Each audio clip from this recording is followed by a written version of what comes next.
Lanjut belajar lisensi. Kali ini kita akan nge-review video yang menceritakan mengenai lisensi Windows. Sebelum itu, jangan lupa Anda subscribe ke channel ini untuk Anda bisa dapatkan notifikasi ketika ada video-video baru dari channel ini. Sudah? Oke. Video yang akan kita review kali ini itu dari DKID ya. Ini udah agak lama, tahun 2019 ya. Disclaimer juga, ini saya udah pernah nonton dan kalau nggak salah mereka juga sudah membuat video serupa yang kurang lebih merevisi beberapa statement di video ini. Tapi kita mau melihat apa yang bisa kita pelajari dari video ini. Yuk kita mulai. Ada beberapa macam tipe Windows. Jangan salah beli kalau tidak mau terjerumus. Ada OEM Windows khusus dan ada retail version yang membuat keuangan minus. Ada yang bajakan yang bisa membuat kita terjerat kasus. Jadilah pembeli yang jenius agar tidak salah beli dan gagal fokus. Gak usah kebanyakan us-us terus-menerus. Nice play word, Langsung ya. aja tonton videonya agar intronya tidak terlalu jayus. Hai guys, Andika di sini dan di video kali ini kita akan membahas tentang tipe-tipe lisensi Windows. Dan sebelum kita mulai videonya, video ini disponsori oleh CDK Offers. Jadi CDK Offers ini adalah sebuah website e-commerce yang menjual beberapa games dan juga software original. Website apa ya? Ntar kita setelah bagian yang penting-penting aja kita view ya. Oke, kita udah skip ke bagian sponsor, kita lanjut ya. Untuk Windows, hati-hati sebelum membeli karena tipe-tipe Windows ini ada beberapa macam. Yang pertama yang akan kita bahas adalah FPP atau Full Package Product. Tipe lisensi Windows ini biasanya ada di Microsoft Store, toko offline, jadi jarang sekali ditemukan di online. Bentuknya seperti kotak-kotak DVD drama Korea biasa. Tapi zaman sekarang di online juga ada. Jadi jika kalian membeli lisensi ini, kalian akan mendapatkan full product, yaitu CD, kemudian lisensi, dan juga full support dari Microsoft. Jadi jika suatu saat Windows kalian ada masalah atau terkena virus TikTok, kalian bisa menghubungi customer service. Ini video tahun 2009 kayak waktu dulu TikTok belum se-booming sekarang ya. Yalah. Microsoft untuk menanggulangi masalah tersebut. Kekurangan dari lisensi Windows ini adalah harganya yang memang sangat mahal, sekitar 1,5 sampai 2 juta rupiah. Biasanya memang tiap daerah berbeda. Tapi keunggulannya untuk lisensi Windows ini adalah memang dikhususkan untuk personal. Actually, jadi misalkan kalian ingin memindah sampai Windows ini ke juta laptop nih lain, murah loh. kalian Kalau bisa, misalkan Anda bisa asalkan Windows yang di laptop awal harus kalian hapus dulu. Jadi tidak bisa double Windows, harus dihapus dulu yang di awal kemudian dipindahkan ke laptop yang baru. Dan tentunya keunggulan lain adalah full support dari Microsoft. Oke, dia benar ya. Kalau Pak FPP ini bisa dipindahkan dari satu laptop ke laptop lain ya, tapi yang aktif cuma boleh satu. Jadi kalau misalkan Anda beli laptop baru ya, atau Anda beli ngerakit PC baru ya, dari laptop itu sebelumnya diinstal FPP ya, Windows dari FPP, ini bisa di sini yang di laptop di uninstall ya atau di format, kemudian Windows 10-nya itu dipindahkan ke PC rakitan baru yang kosongan, itu boleh gitu ya. Tapi yang penting yang aktif tuh cuma satu ya. Jadi misalkan memang laptop ini atau laptop kalian kena virus TikTok yang biasanya 2 jari, kalian tinggal call aja customer service dan biasanya akan dihapus virusnya. Atau entahlah nanti Microsoft sendiri yang akan menanggulangi masalah tersebut. Setahu saya Microsoft Support tidak membantu menghapus virus deh, tapi oke lah. Yang kedua adalah lisensi OEM. Jadi OEM di sini bukan singkatan dari obat ekstra muncrat. OEM di sini adalah Original Equipment Manufacturer. Dan kalau di Windows, OEM ini biasanya dibuat oleh vendor seperti Asus, Dell, Acer, ataupun XP. Jadi biasanya kalau kalian beli laptop yang bundle dengan OS atau bundling dengan OS, kalian akan mendapatkan lisensi Windows yang bawaan laptop. Jadi kalian tidak perlu membeli Windows lagi. Cuman kekurangannya kalau kalian membeli lisensi tipe Windows ini, kalian tidak bisa komplain atau tidak mendapatkan support dari Microsoft. Jadi kalian harus menghubungi vendor tersebut, vendor yang kalian beli. Misalkan kalian beli laptop Asus X505ZA atau Acer Swift, jadi kalian harus komplain atau mencari support ke vendor tersebut, bukan ke Microsoft. Dan untuk kelebihannya tentu saja harga ini.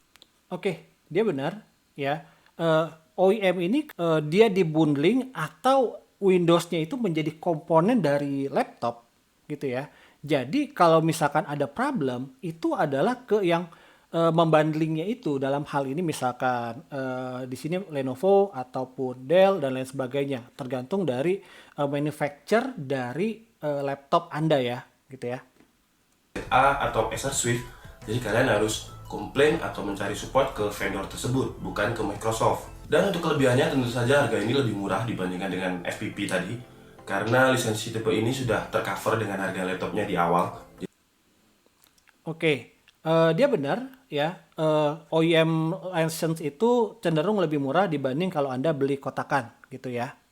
Jadi kalian sebenarnya beli laptop dapat Windows, atau beli Windows dapat laptop, sama aja. Kekurangan dari lisensi Windows tipe OEM ini adalah kalian tidak bisa mentransfer key atau mentransfer Windowsnya ke laptop kalian yang baru.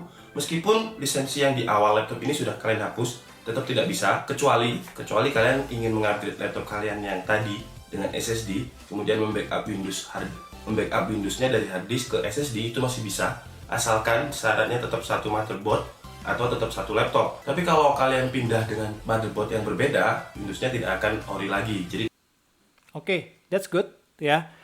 OEM ini dia terikat ke motherboard. Jadi kalau Anda mau ganti hard disk, ganti SSD, Anda ganti memori gitu ya, itu lisensinya masih berlaku gitu ya. Jadi kalau misalkan Anda install ulang ya, itu masih berlaku. Bahkan kalau pengalaman saya pakai ThinkPad, saya install ulang pakai Windows Pro, dia langsung auto aktif karena activation-nya atau key-nya tersimpan di motherboard gitu ya, atau terikat ke motherboard gitu ya.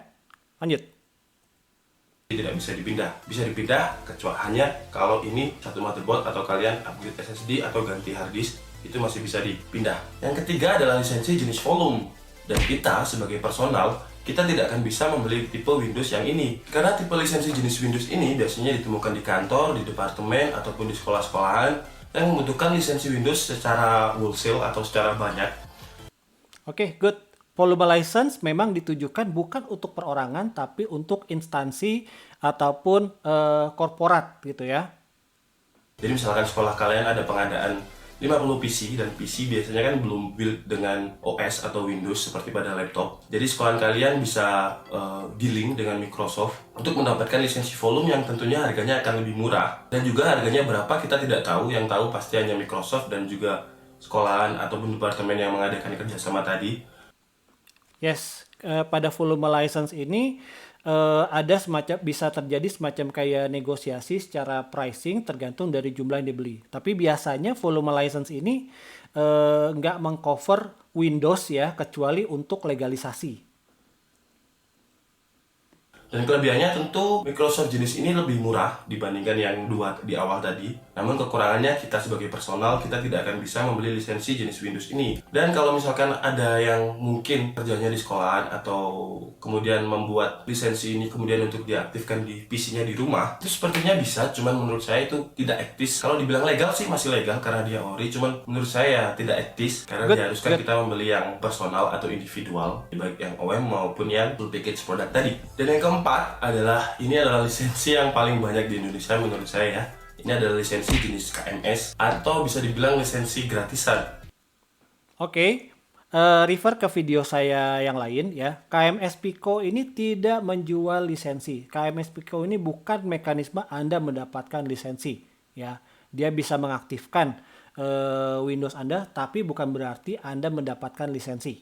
Oke? Jadi kalau kita dibilang jenis lisensi KMS Pico, wrong. Ya, Anda sama aja cuma untuk mengaktifasi tapi bukan untuk mendapatkan lisensi.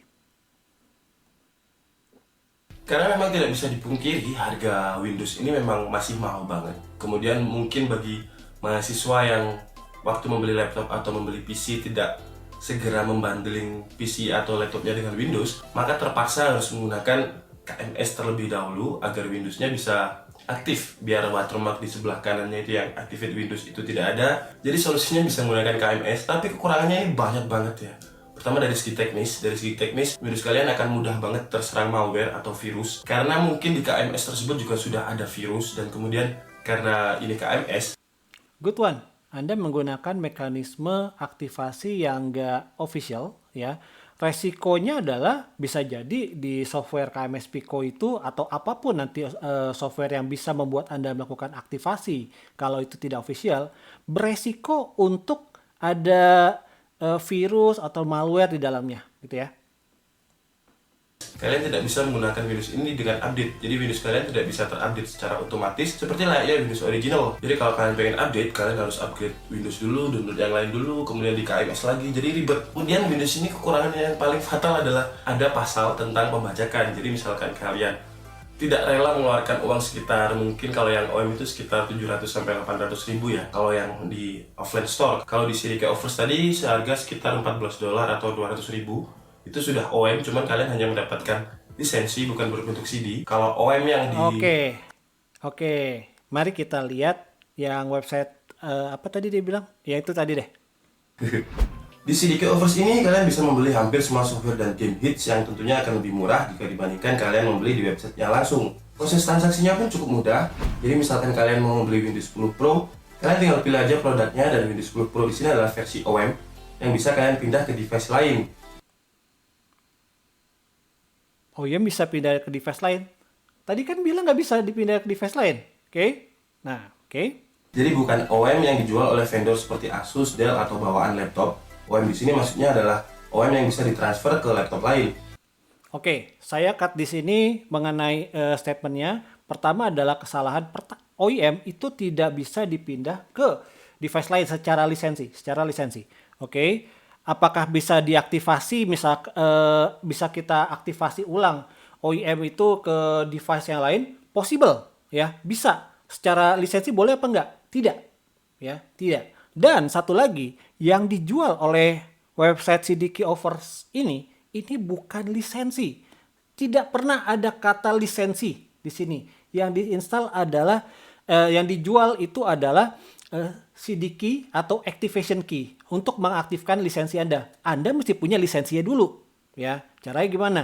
Anda dapatkan dari COEM itu yang tadi, yang misalkan Anda beli laptop atau Anda rakit PC, kemudian bersama di situ Anda beli COEM, misalkan Anda ini install ulang menggunakan CD key ini, itu ditujukannya. Tapi bukan ditujukan kalau Anda punya installer dari mana tahu gitu ya. Anda gunakan CD key ini, nah itu tetap aja kita bisa sebut sebagai bajakan. Oke, itu tadi bagaimana kita mereview video dari DKID mengenai jenis-jenis lisensi Windows. Overall mereka menjelaskan dengan baik mengenai jenis-jenis lisensi Windows, yaitu FPP, OEM, termasuk mengenai ini tidak boleh ditransfer ke device yang lain, dan juga mengenai volume license, ya. Tapi ada sedikit koreksi saya mengenai sponsor mereka, ya, yang dijual oleh CDK Offers tadi itu bukan lisensi, dan mereka pun tidak menyebutkan di websitenya itu mereka menjual lisensi.